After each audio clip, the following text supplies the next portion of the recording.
Welcome to Q&A Wire.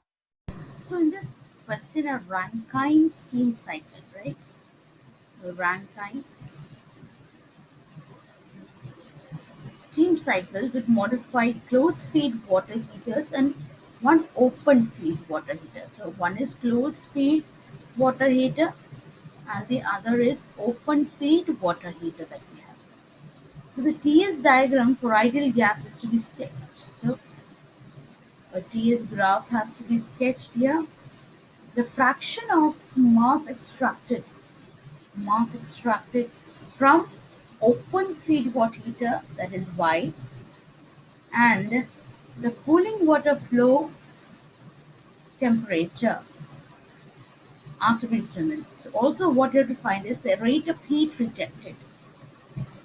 Rate of heat rejected has to be found out also. So these are the things that we have to see when we look at this entire question. So certain assumptions that we have to see that we will just see that.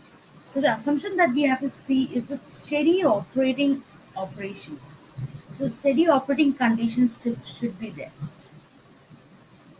That is the first one. Second is that the kinetic energy and the potential energy should be negligible. So these both assumptions we have to see. So when we analyze, so using the data from the problem statement, we have given for various states.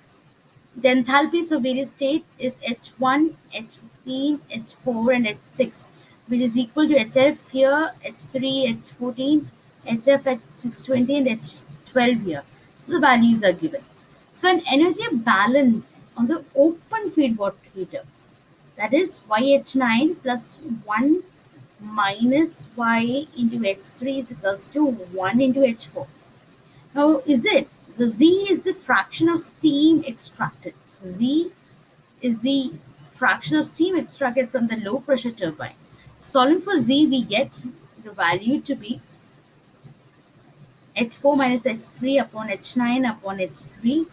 So, that we are going to get it to be 0.08086.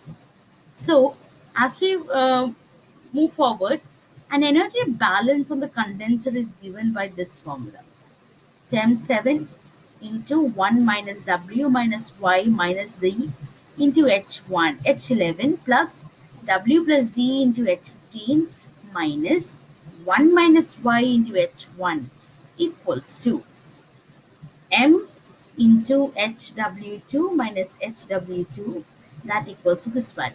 So solving for that delta TW, we get 9.95 degrees Celsius. Next value that we have to find out the rate of heat rejected by the condenser, that is Q out is equals to MW into CPW into delta TW. So delta TW we already have here. So putting this value we get 170, it would be 1,74,700 kilowatt. So the rate of Q input, we have M into H7 minus H6. Keeping this value, we get this 3,200,000. Now the thermal efficiency,